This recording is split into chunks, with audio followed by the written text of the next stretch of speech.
हमारा जो next video है वो ही उसके अंदर हम जिस टॉपिक पे बात करेंगे वो है ग्रोथ कर्व या वृद्धि वक्र। ग्रोथ कर्व किसे कहते हैं या वृद्धि किसे कहते हैं? जब वृद्धि जो एक फिजियोलॉजिकल हम देखने को मिलती है, जैसे किसी भी लिविंग बीइंग में ना, जब रिप्रोडक्शन होता है, रिप्रोडक्शन के बाद जब एम्ब्रियो उसके अंदर डेवलप होता है और एम्ब्रियो होने के बाद वो धीरे धीरे एम्ब्रियो फिर यंग बनता है, फिर उसके अंदर पूरा एक वेजिटेटिव स्टेज जब उसके अंदर कंप्लीट हो जाती है तो वो एक फिक्स ग्रोथ के अंदर कंप्लीट हो जाता है, एक निश्चित आकार के अंदर कन्वर्ट हो जाता है। तो यहाँ पर हम वृद्धि वक्र को रूप में देखें तो जो लिविंग बींग्स होते हैं उसका जो समष्टि या पॉपुलेशंस के अंदर वो किस तरह से उनकी जो ग्रोथ होती है वो बढ़ती है, वो किस तरह से एक निश्चित एरिया के अंदर अपने आप को सरवाइव कराते हैं और ग्रोथ करते हैं सरवाइव करने के बाद, और फिर एक ग्रोथ करने के बाद फिर वो किन कारणों से वो जो ग्रोथ रेट होती है जो हाई होती है और फिर एकदम से कैसे लो हो जाती है। तो यहाँ पर हम ये जो फैक्टर्स होते हैं उन फैक्टर की वजह से एक निश्चित प्रकार का, अगर हम इसके अंदर डेंसिटी और टाइम पीरियड के अंदर जो हम अगर इन फैक्टर्स को ध्यान में रखते हुए अगर हम ग्रोथ को रेट को अगर हम टाइम के अकॉर्डिंग इन फैक्टर्स को ध्यान में रखते हुए अगर एक ग्राफ बनाएं तो ये जो ग्राफ होता है वो हमें दो प्रकार के शेप में हमें प्राप्त होता है। तो यहाँ पर हम देखें कि ग्रोथ जो कर्व होता है वो किन किन फैक्टर्स को इफ़ेक्ट करता है। तो सबसे पहले यहाँ देखें कि किसी भी पॉपुलेशन या समष्टि में जो लिविंग बींग्स होते हैं उनकी संख्या में जब बढ़ोतरी होती है तो बहुत सारे जो फैक्टर्स होते हैं वो उसके पर वर्क करते हैं, जैसे कॉजेज़ के द्वारा ये इफ़ेक्ट होती है। ये फेवरेबल जो कंडीशंस होती है उसमें जो ग्रोथ रेट होती है वो इंक्रीज़ हो जाती है और इस प्रकार इन्हें जो विभिन्न प्रकार की जो डिफरेंट पैटर्न्स होते हैं उस फॉर्म में इसको प्रदर्शित किया जाता है। और यहाँ पर जो समष्टि या पॉपुलेशन होती है उसको यहाँ पर प्रतिरूप या पॉपुलेशन ग्रोथ फॉर्म्स के अंदर उसको प्रदर्शित किया जाता है, उसे हम ग्रोथ वक्र कहते हैं। और इनका जब हम अंकगणितीय आलेखन करते हैं या अर्थमेटिक प्लॉटिंग करते हैं इन डाटास की, तो यहाँ पर उसको ग्रोथ कर्व उसको या वृद्धि वक्र उसको कहा जाता है। तो अगर सामान्य रूप में वृद्धि वक्र देखें तो वृद्धि वक्र उस निश्चित आकार को कहा जाता है जिसके अंदर किसी भी प्लांट का किसी भी क्लाइमेट कंडीशंस के अंदर सबके अंदर अपने आप को सरवाइव करके वहाँ पर अपनी पॉपुलेशन का ग्रोथ करवाना, ग्रोथ रेट को इंक्रीज़ करना और फिर वहाँ के जो क्लाइमेट कंडीशंस होते हैं, क्लाइमेट फैक्टर्स होते हैं, उसके अंदर अपने आप को सरवाइव करके फिर किस कारण से वो जो वेजिटेशंस होती है या लिविंग बींग्स होते हैं वो डिस्ट्रॉय हो जाते हैं, जिसको हम यहाँ पर अर्थमेटिक फॉर्म के अंदर उसको रिप्रेजेंट करते हैं। तो यहाँ पर जे और एस शेप जो होती हैं वो जो है उसके अंदर ग्रोथ कर्व को प्रेजेंट किया जाता है। तो सबसे पहले हम यहाँ देखें तो जेब शेप्ड जो ग्रोथ फॉर्म्स होती हैं या जो कर्व होता है वो किस तरह से होता है। ये जो है जो हमें ये मॉडल जो है वो हमें लैब या प्रयोगशाला के अंदर हमें देखने को मिलता है। जैसे अगर हम कल्चर कराएं प्रयोगशाला के अंदर, जो आर्टिफिशियल मीडियम होता है, आर्टिफिशियल मीडियम पर जैसे यीस्ट है उसका कल्चर किया जाए, कल्चर करने पर जो क्लाइमेट कंडीशंस होती हैं, तो लैब के अंदर जो क्लाइमेट कंडीशंस होती है वो सारी ही फेवरेबल कंडीशंस होती हैं, जो कि वहाँ पर उसको किसी प्रकार का एयर से, फूड से और अपनी ही स्पीसीज़ के साथ उसके कोई कंपटीशन नहीं करना पड़ता है। तो यहाँ पर जो कंडीशंस होती है उसके अंदर जो ग्रोथ होता है वो पूरी हाई ग्रोथ होती है। हाई ग्रोथ में प्राप्त करता है उसको किसी प्रकार का कोई कंपटीशन उसके अंदर अवेलेबल नहीं होता। तो उसके लिए एक फॉर्मूला दिया गया है N0 + A - M = N1। तो यहाँ पर N0 दी गई है, वो प्राइमरी पॉपुलेशन है, तो जो कि प्राइमरी पॉपुलेशन 0 होती है क्योंकि कल्चर मीडिया है। N1 है तो यीस्ट है, जो एंड पॉपुलेशन देखते हैं तो उसका कल्चर मीडिया पर ग्रो कराने के बाद जो पॉपुलेशन प्राप्त होती है वो A है, जो न्यू पॉपुलेशंस जो ग्रोथ हुई है, और M है डेथ रेट है। तो इस तरह जो है वो हम जो अगर हम इसका यहाँ पर इसकी जो ईस्ट है उसको अगर हम कल्चर मीडिया पर ग्रोथ कराते हैं तो ग्रोथ रेट जो है वो हाई होती हैं, और हमें जो इसकी टाइम और डेंसिटी के बीच में जो लिविंग बींग्स का जो ग्राफ प्राप्त होता है वो हमें जे शेप्ड में प्राप्त होता है। नेक्स्ट जो उस ग्रोथ रेट हमें प्राप्त होती है वो एस शेप्ड में प्राप्त होती है, जिसे एस शेप्ड ग्रोथ कर्व या सिग्मोइड ग्रोथ कर्व या सिग्मोइड कर्व भी जो कहते हैं, और इसका जो दूसरा नाम है उसको हम लॉजिस्टिक ग्रोथ पैटर्न या वृद्धि घात प्रारूप भी कहते हैं। जो ये वृद्धि घात प्रारूप है ये भी प्लांट की जो कंडीशंस होती हैं, देखें तो यहाँ पर प्लांट्स की जो ये इनके अंदर बायोटिक पोटेंशियल है। हमने अभी जिसको जो कंपोनेंट्स पढ़े थे, जो पॉपुलेशन के कैरेक्टर्स पढ़े थे, उसके अंदर बायोटिक पोटेंशियल पढ़ा। तो बायोटिक पोटेंशियल होता है जैविक क्षमता। तो जो पॉपुलेशन होती है उसके अंदर उसको लिविंग बींग्स को प्रोड्यूस करने की जो कैपेसिटी होती है उसको हम बायोटिक पोटेंशियल कहते हैं। वो इसके अलावा नेचुरल क्लाइमेट कंडीशंस जो होती हैं, प्राकृतिक रूप से जो पर्यावरण की जो परिस्थितियाँ होती हैं वो भी किसी भी लिविंग बींग्स को इफ़ेक्ट करती है। इसके अलावा जो अनफेवरेबल कंडीशंस जो होती हैं उनके अंदर भी जो पॉपुलेशन होती है उसको सरवाइव करना होता है और अपने आप को वहाँ पर प्रोटेक्ट करना होता है और अपने आप को उस क्लाइमेट कंडीशंस के अंदर उससे बाहर निकालना होता है। और तो यहाँ पर जो लिविंग बींग्स है वो उस तरह से हमें फैक्टर्स जो है उन क्लाइमेट कंडीशंस के हमें इस तरह से एस शेप में हमें यहाँ पर प्राप्त होता है। तो इसका फॉर्मूला देखें तो ये है डी_n/dt इक्वल टू RN के माइनस n स्मॉल k। यहाँ पर D_n/dt को है पॉपुलेशन ग्रोथ रेट कहते हैं, R है उसको नेज रेट कहते हैं, n को यहाँ पर पॉपुलेशन का नंबर कहते हैं, और k यहाँ पर हायर साइज़ होती है, जो पॉपुलेशन की साइज़ होती है। अगर देखें तो पॉपुलेशन की जो 7वें ईयर के अंदर जो है ग्रोथ रेट होती है वो लगभग 0 हो जाती है,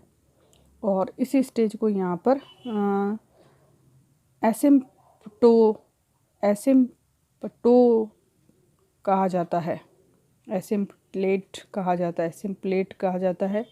और रिप्रोडक्शन जो कर्व एक्यूरेंस जो होता है वो इसमें रिप्रोडक्शन तो होता है, जनन दर तो होती है, लेकिन जो जनन दर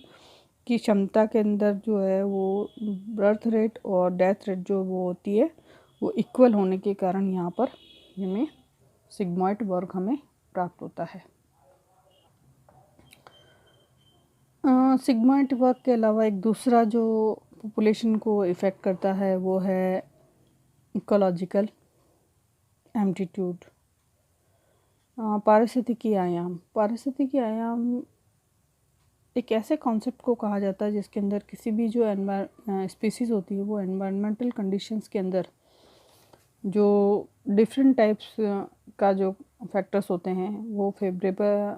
फ्लैक्चुएट करते हैं। एनवायरमेंटल जो फैक्टर्स होते हैं वो फ्लैक्चुएट करते हैं, और उस एनवायरमेंटल के जो फैक्टर्स होते हैं उसके अंदर जो स्पीसीज़ होती है वो अपने आप को सर्वाइव करने की जो कैपेसिटी रखती है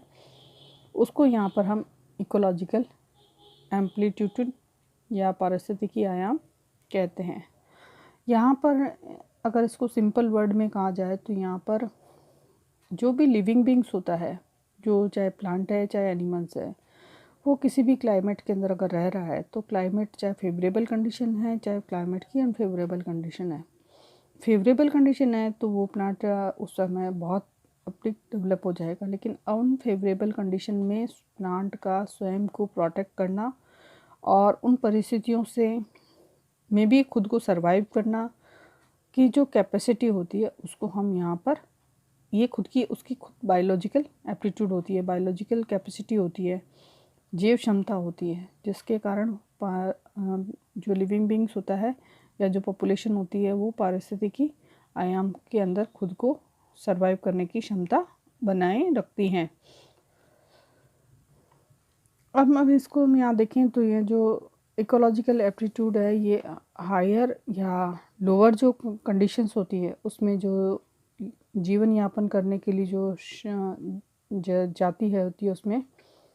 आउटर और इंटरनल इकोलॉजिकल उसके अंदर अनुकूलन एडेप्टेशंस उसके अंदर पाए जाते हैं और या उसको वो डेवलप भी उस कंडीशंस के अकॉर्डिंग कर सकती है। तो यहाँ पर हम अगर एग्जांपल देखें तो जैसे जीरोफाइटिक प्लांट्स जो होते हैं जैसे कैपरिस और कैजुराइना जो है वो एक जीरोफाइटिक प्लांट्स है जिसके अंदर जो है वो अपने क्लाइमेट्स के अंदर अपने आप को सर्वाइव करने के लिए विभिन्न प्रकार के मॉर्फोलॉजिकल और फिजियोलॉजिकल कैरेक्टर्स उसके अंदर डेवलप हो जाते हैं। अब यहाँ पर हम मॉर्फोलॉजिकल और फिजियोलॉजिकल जो कैरेक्टर्स उसके अंदर डेवलप हो जाते हैं उसके आधार पर यहाँ पर कुछ पर्टिकुलर विशेष शब्दों का उपयोग यहाँ पर किया गया है। तो यहाँ पर देखें तो एक प्रकार जो डिफरेंट क्लाइमेट कंडीशंस के अंदर अपने आप को स्पीसीज़ को सर्वाइव करने के लिए जो प्लांट या एनिमल्स होते हैं उनमें चेंजेस को होते हैं उसकी स्टडी जो है सबसे पहले ड्यूरेशन के द्वारा की गई थी और इसने एक नया संप्रत्य या नई अवधारणा दी जिसको विकसित किया जिसे कि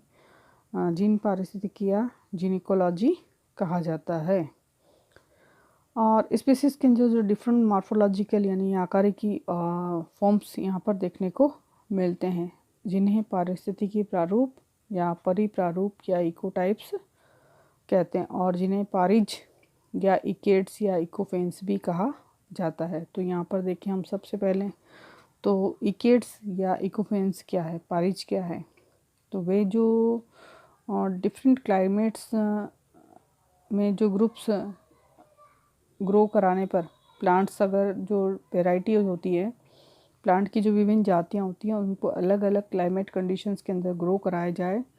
तो उसके अंदर कुछ माइक्रो वेरिएशंस वो प्लांट्स जो है वो शो करने लगता है और ये जो माइक्रो वेरिएशंस होती हैं वो सिमिलर क्लाइमेट कंडीशंस के अंदर उनको ग्रो कराने पर डिसअपियर हो जाती हैं।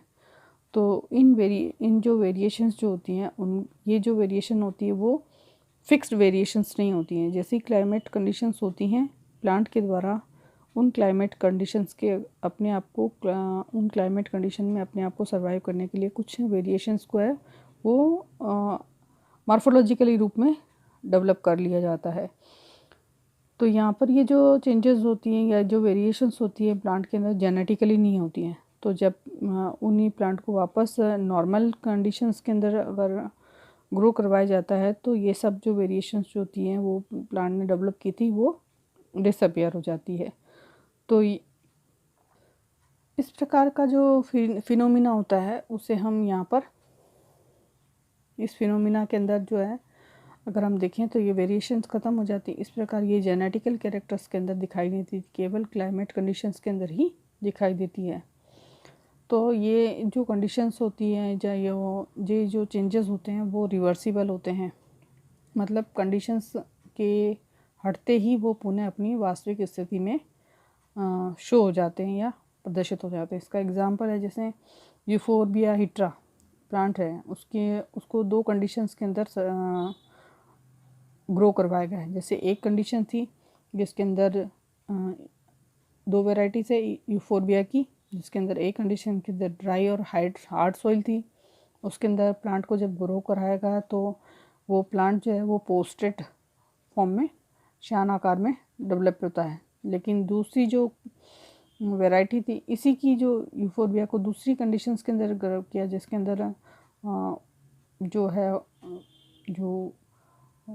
फार्म हाउस है, खेत हैं या जो रोड हैं उनके किनारे इस प्लांट को डेवलप किया गया। तो वहाँ पर जो प्लांट के अंदर ये चेंजेस आए वो हैं डेंस और कॉम्पैक्ट यानी कि सघन और सुहद प्रकार की जो प्लांट है वो यूफोर्बिया का प्लांट जो है वो इस तरह से डेवलप होता है। तो यहाँ पर हम कहने का मतलब है जैसे भी कंडीशंस होती हैं उस कंडीशंस के अंदर अपने आप को प्लांट चेंजेस कर लेता है। तो इस प्रकार की चेंजेस को हम यहाँ पर इकेट्स टाइप की चेंजेस कहते हैं। सबसे सेकंड टाइप का आता है वो है इको टाइप का या परिप्रारूप इको टाइप के चेंजेस जिसके अंदर प्लांट के अंदर जो चेंजेस आते हैं वो मॉर्फोलॉजिकल और फिजियोलॉजिकल दोनों ही कैरेक्टर्स में जो वेरिएशंस आते हैं या जो डिफरेंस आते हैं उसको हम इकोटाइप्स कहते हैं, जिसके अंदर जो प्लांट की जो स्पीसीज़ होती हैं उसके अंदर जो वेरिएशन होते हैं वो जेनेटिकली एडेप्टेड हो जाते हैं। और फिर जेनेटिकली एडेप्टेड होने पर इन प्लांट्स को जब हम उस कंडीशंस के अंदर ग्रो करवाते हैं तो प्लांट के अंदर वो जो लक्षण होते हैं वो इरिवर्सिबल होते हैं, वो फिर से उन लक्षणों को हटा नहीं सकते। जैसे यूफोरबिया हिट्रा का प्लांट्स या यूफोरबिया थाइमीफोलिया का जो प्लांट वेराइटी है, इसके ऊपर इस तरह से इसके अंदर वेरिएशंस जेनेटिकली एडेप्टेड हो जाती है और वो plant to plant, generation to generation उन वेरिएशंस को शो करता है, चाहे उसे किसी भी कंडीशंस के अंदर ग्रो करवाया जाए।